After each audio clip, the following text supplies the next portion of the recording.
Creek. Off at 7:30. Storms last night, heavy wind, heavy rain, and gusts to 36, but our Bruce anchor held just fine. Gonna try to do more than 60 miles today to get down to Georgetown. Talking about going offshore tomorrow, but the side swell to 5 feet is a little bit daunting, so we may or may not do that. Ron had agreed to help me get blown away from New Bern, North Carolina to Savannah, Georgia, a journey of 400 miles.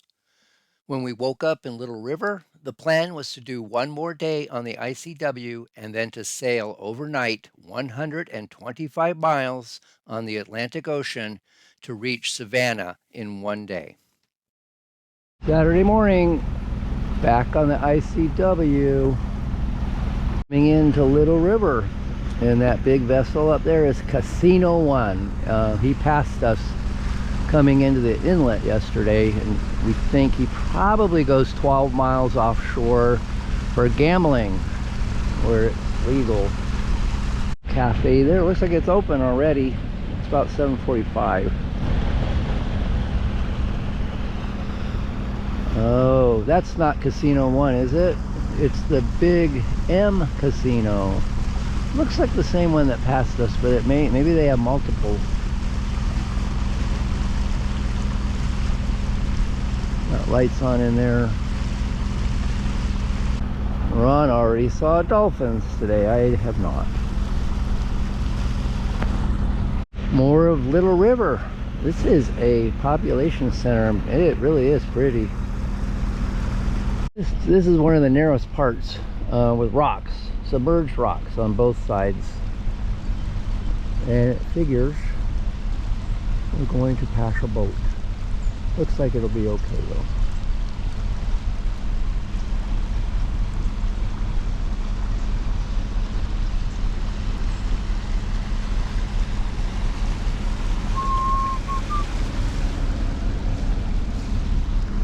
It's okay.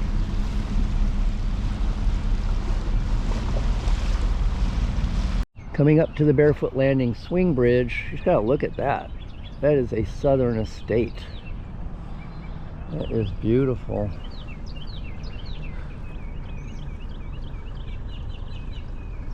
You got a couple, 4 palm trees there.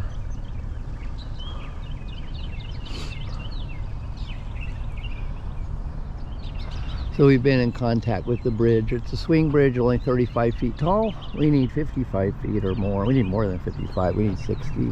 So he will. Sounds like he will be opening for us soon. That is one huge swinging bridge. I think to the left is Barefoot Landing Resort, which apparently is a very popular resort.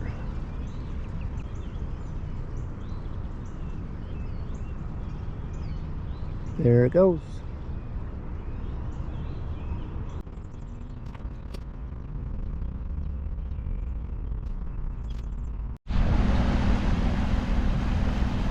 It's just after Barefoot Landing Bridge. It's just, I guess those are all condos because everybody's got a boat.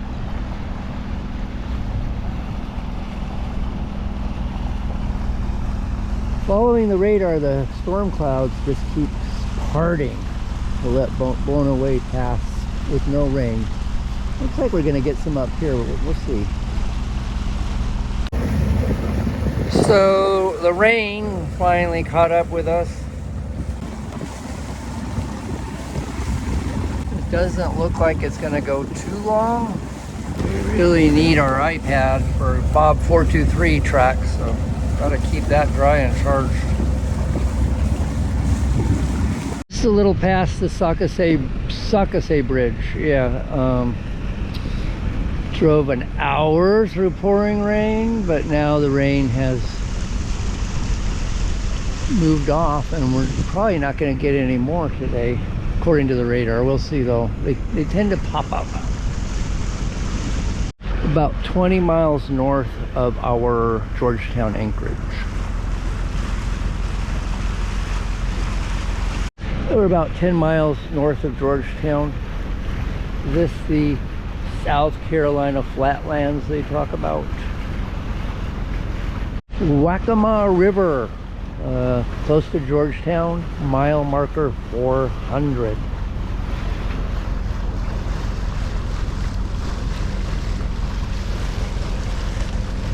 ICW down that way.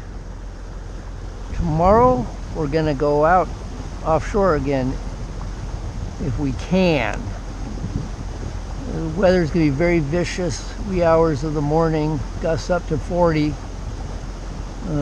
Winds will be 30, sustained out in the ocean early in the day tomorrow. So we were going to hang around till noon, give it a chance to dissipate.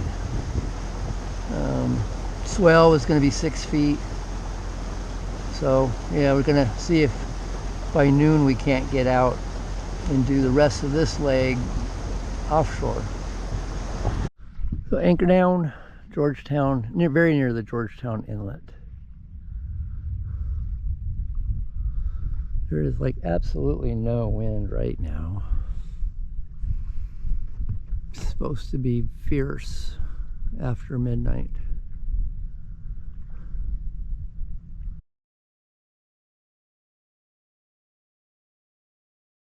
Winyah Bay. The calm before the storm.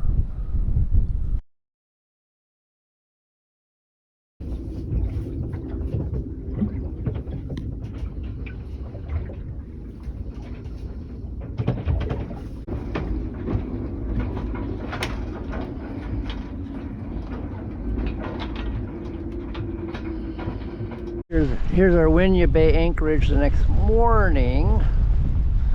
It was a blustery night, gusts to 32, no problem with holding. We did get the dinghy up yesterday afternoon. We arrived. Ron's just making sure the furler line is not interfered with. Ooh, it's a cold, blustery day. Heading out to the Atlantic. This is going to be the Winyah Bay Inlet. Winds are from the north.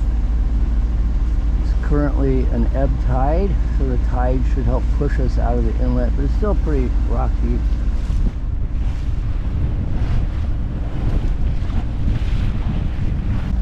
Otto? Yeah, it's ready. Winyah Inlet. This Georgetown is just above us, but notorious for the very strong currents. You can see the current. Yeah, 3 or 4 knots of current there, right? We got winds from the north, which is to the side, and then the current is going to be with us as we go out. 9.2 knots. I don't know if that shows up though. So far it doesn't seem like it's going to be too rough at all, but it'll get worse right at the end, I think.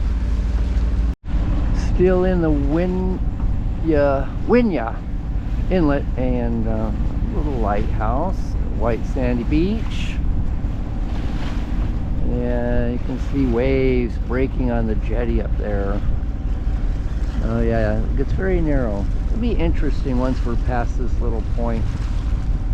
I'll get back to you. So past the protection of the shore, yeah, the wind definitely is, you can feel it more.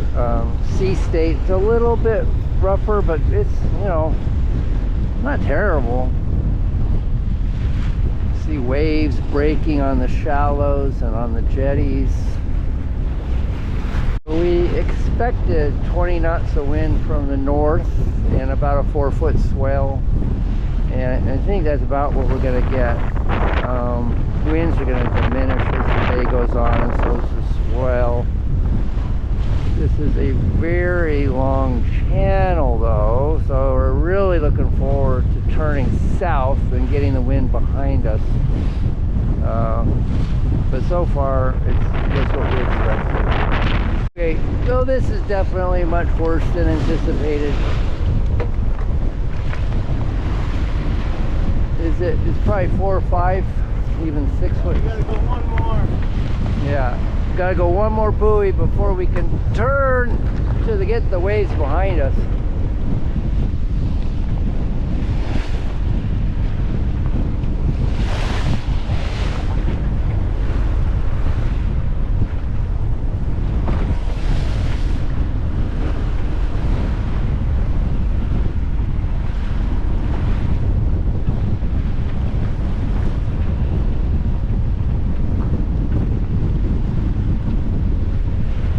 We knew this would not be fun getting out.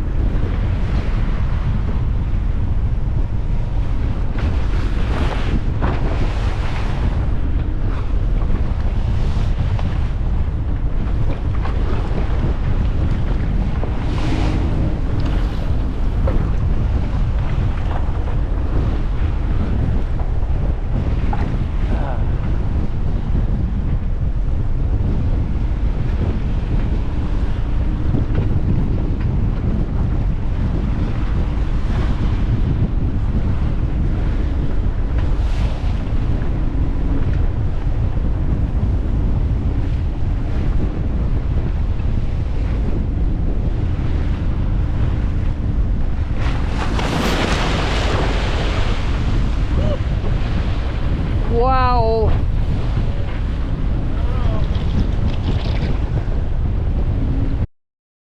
Okay, we made the turn. Got the foresail out. It is definitely much more controlled. Are you pointed towards Savannah? Or? I'm on 209, which is the first course I got off. Okay, 80. we're gonna loop out a little bit offshore. We're a little offshore right now. Yeah.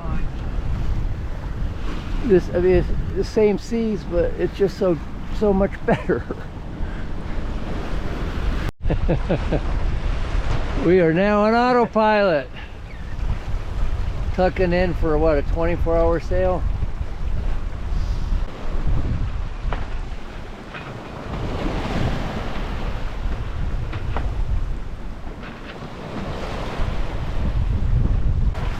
Dolphins. Oh yes. We don't see them anymore. Oh, they're way back there. They're not getting closer. So we're making good time, but it is a bit uncomfortable. I think the winds are 18 from the north, and the swell is about 5 feet. Getting to be about 5 p.m. Charleston is up that way somewhere. We'll go by that probably around 8.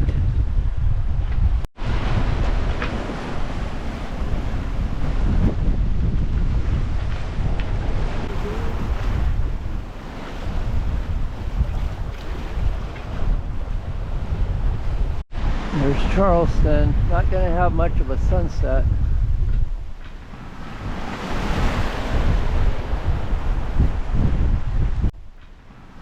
The wind did not die down as anticipated. In fact, the 7 p.m. Coast Guard Marine forecast on VHF called for sustained winds of 25 knots with gusts over 30 and 5 to 7 foot seas. They warned that conditions would be worse to the south of Charleston, which is where we were headed. We talked about investing 2 hours getting to a Charleston anchorage in the dark. Ultimately, we decided to settle in for an uncomfortable, cold, wet, breezy, and rocky overnight sail to Savannah. Trying to get the moon. We're just cruising past Charleston now. The GoPro really doesn't capture the motion of the boat, especially at night. In the darkness, you could hear the sound of waves breaking behind and to the side, but you really couldn't see them.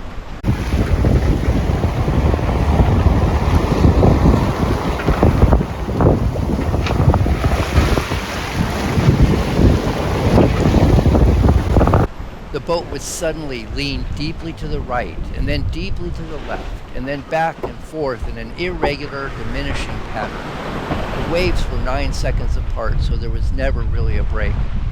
A more experienced sailor who saw this footage said a double-reefed main, sheeted tightly in the center, would have gone a long way towards reducing the motion. Twice during the night, as the wind and waves built up, the autopilot was overpowered and chaos broke out on the deck. The boat would round crazily into the wind, exposing us to the full force and noise of the gale, while waves crashed into the cockpit. Each time this happened, we hand steered off of the wind, reduced sail, and reestablished an uneasy truce with the sea.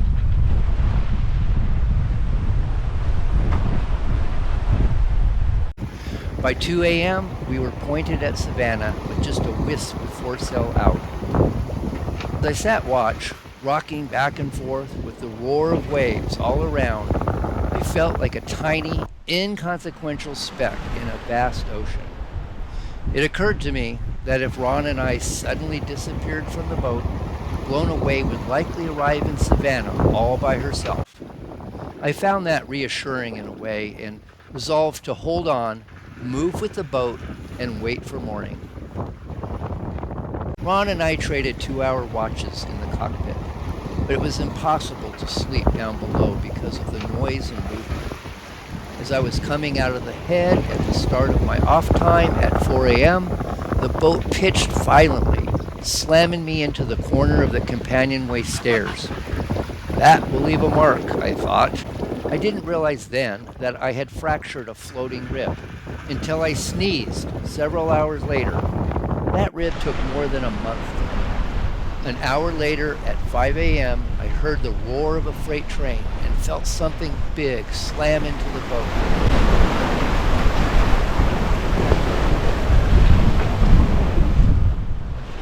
A moment later, a wave poured through the companionway into the cabin. I had not replaced the companionway hatchboards when I had come down below after my last watch, because I wanted to stay connected to what was happening outside and also have a quick egress if I was needed. Lesson learned: keep the companionway closed no matter which side you are on. Rest was over at that point, so I scrambled up on deck and helped Ron improve our circumstances. Coming to Savannah Channel at about, 6:30 a.m.? Looks like the horizon is just getting a little light. Man, it's been a rolly night. So, I guess that's the sunrise we get after our all-night passage.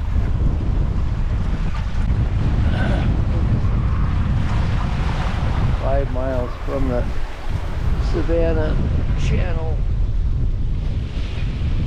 Tiny bit of foresail out. 5.6 knots.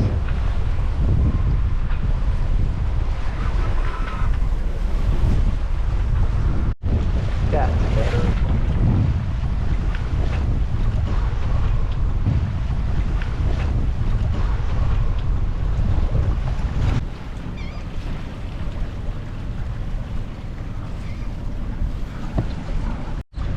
Coming into the Savannah River. Still sailing. Die hard. Someone I'm going to capture. Yep. Finally got one. Wilmington River, back on the ICW, just outside of Savannah, Georgia. We arrived at Safe Harbor Bahia Blue Marina in Thunderbolt, a suburb of Savannah, at about 11 a.m. You'd think we would have collapsed into our bunks and passed out for a few hours. But no, Ron hosed down the deck while I cleaned up the saltwater residue in the cabin. When that was done, I pushed a dock cart a few blocks to a marine store where I bought 100 feet of anchor chain. This is where Ron gets off. I keep doing it. You want? But we're 3 days early. Later, we walked to a nearby restaurant to celebrate with dinner and drinks. We're going to go home in the next hour, and Stacy will drive us back on Thursday.